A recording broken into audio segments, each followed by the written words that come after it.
अस्सलाम वालेकुम व्यूअर्स। आज हम एक्सपो सेंटर लाहौर में मौजूद हैं और यहाँ पे सोलर और इलेक्ट्रिक पाकिस्तान एक्सपो हो रहा है और अभी अभी एजीएन सोलर और ग्रोबॉट ने एक एमओयू साइन किया। हमारे साथ नवीद इब्राहिम साहब मौजूद हैं जो कि सीईओ हैं एजीएन सोलर के। इनसे पूछेंगे कि ये इसकी थोड़ी सी डिटेल्स बताएं। अस्सलाम वालेकुम सर। जी वालेकुम सलाम। सर थोड़ा सा बताएंगे अभी एजीएन और ग्रोबॉट ने एक एमओयू साइन किया, इसके बारे में थोड़ी सी डिटेल बताएं किस चीज़ के बारे में है। और ग्रोवाट एक लीडिंग इंटरनेशनल ब्रांड है जो कि सोलर इन्वर्टर मैन्युफैक्चर करता है और ये दुनिया के 5 बड़े ब्रांड में से एक है जो कि इस वक्त मार्केट के अंदर इंटरनेशनल मार्केट के अंदर ग्लोबल मार्केट के अंदर जो है प्रेजेंस रखता है अपनी। और पाकिस्तान में भी इनकी प्रेजेंस जो है वो पिछले कई सालों से है, जिसमें इनके ऑन ग्रिड इन्वर्टर्स मेन इनकी एक सीरीज़ है जो कि रेजिडेंशियल में, कमर्शियल और इंडस्ट्रियल में 10 किलोवाट से लेके और 125 किलोवाट तक यहाँ पे इंस्टॉल बड़ी तादाद में हो चुके हैं।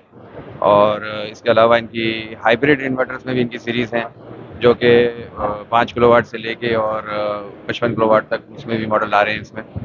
बाकी जहाँ तक एजीएन का ताल्लुक है तो एजीएन जो है वो भी इस इंडस्ट्री के अंदर जो है सोलर की इंडस्ट्री में 2010 से एग्जिस्ट करती है। और ग्रोवाट के साथ हमारा जो है एक नया जो एमओयू साइन हुआ है उसमें हम 300 मेगावाट को जो है टारगेट कर रहे हैं इस साल के लिए, जिसमें से हमने ऑलरेडी 50 मेगावाट ऑलरेडी अचीव कर चुके हैं। और आगे अगले चंद महीनों के अंदर इंशाल्लाह जो है वो बाकी मादा क्वांटिटी भी हम उसमें निकालेंगे। ठीक हो गया सर।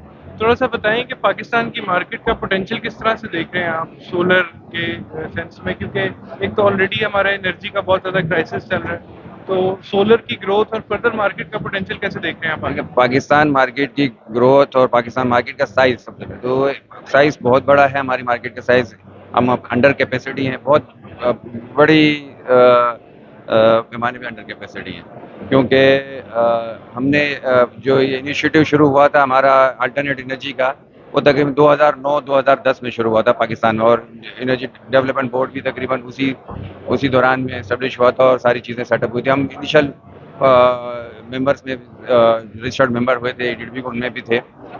इसके बाद हमारा टाइम टू टाइम हमारी पॉलिसीज़ जो हैं वो इतनी फ्रेंडली नहीं रही हैं।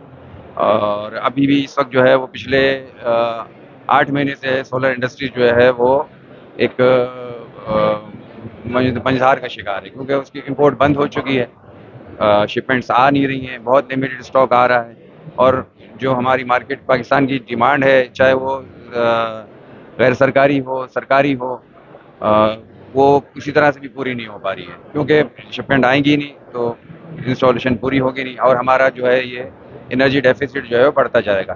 फिर सरकारी पैमाने पे भी जो हमारी जो पॉलिसीज़ हैं वो इतनी नहीं है कंपेरेटिवली हमारे पड़ोसी मुल्कों के हवाले से। तो वो उनकी हमसे हमारे बाद उन्होंने ये इनिशिएटिव लेने शुरू किए थे, लेकिन उनकी इंस्टॉलेशन हमसे कई सौ गुना ज़्यादा है। वो बहुत जो डेफिसिट है वो बहुत बड़ा है, उसको फुलफिल करने के लिए बहुत बड़े पैमाने के ऊपर जो है वो सरकारी तवज्जो की ज़रूरत है। सर जैसे अभी आपने खुद भी जिक्र किया कि इंपोर्ट बैन की वजह से बहुत ज़्यादा प्रॉब्लम है, तो क्या एजीएन सोलर कुछ ऐसे इनिशिएटिव्स के बारे में सोच रही है जो लोकल मैन्युफैक्चरिंग की तरफ जाएं या लोकलाइजेशन ऑफ प्रोडक्ट्स की तरफ जाएं? अनफॉर्चुनेटली लोकल मैन्युफैक्चरिंग वायबल नहीं है। उसका रीज़न ये है कि हमारे पास वो इंफ्रास्ट्रक्चर, वो सहूलियात मुहैया नहीं है।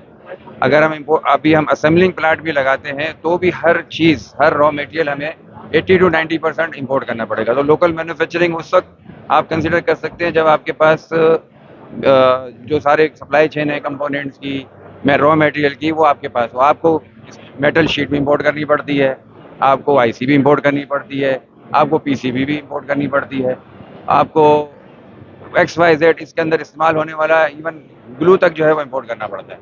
तो अगर हम सोलर पैनल बनाने की बात करते हैं, हम इन्वर्टर बनाने की बात करते हैं, तो अनफॉर्चुनेटली हम ये इंफ्रास्ट्रक्चर डेवलप नहीं कर चुके हैं, जो कि हमेशा से इसकी लैकिंग रही है, पहले भी रही है। अगर कोई पॉलिसी बनाई जाती है, उसको इनिशिएटिव लिया जाता है, तो देखो किसी भी प्रोडक्ट को लोकली मैन्युफैक्चर करने के लिए, असेंबल करने के लिए बहुत बड़ी सप्लाई चेन की ज़रूरत है। अब हम सोलर पैनल की बात करते हैं, उसमें 8 कंपोनेंट हैं, 8 हो के 8 इंपोर्ट करने पड़ेंगे, जो अगर प्लांट चल भी रहे हैं तो वो सारी चीज़ें इंपोर्ट करते हैं, तो इंपोर्ट तो वैसे ही बैन है। अब वो उन सारी चीज़ों को मंगाने के लिए भी डॉलर चाहिए, तो हम हर तरह से हैंडीकैप्ड हैं, हर तरह से जकड़े हुए हैं। तो इसलिए इंडस्ट्री की ग्रोथ, इंडस्ट्री तो सर्वाइव करना मुश्किल हो गई है सब। हमारे लोग जो हैं वो क्या कहते हैं, लोगों की जो जो इंस्टॉलेशन लेवल के ऊपर हैं, जो ईपीसी कंपनीज काम कर रही हैं, तो उनकी तो जॉब स्टैक्स के ऊपर है, उनके बिजनेस स्टैक के ऊपर है, और साथ ही साथ हमारा हमारा कंट्री का जो है एनर्जी पोर्टफोलियो स्टैक के ऊपर है।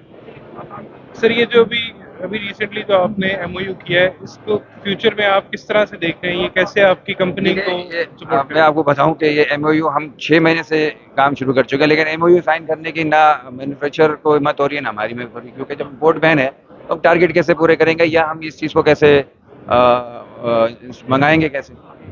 तो ये एमओयू जो है बड़ी मुश्किल से, अब कुछ थोड़े हालात पिछले, पुरानी इम्पोर्ट्स हमारी खुली, माल शिपमेंट्स जब बाहर रिलीज हुई तो हमने फिर एक सेरेमनी एमओयू किया है।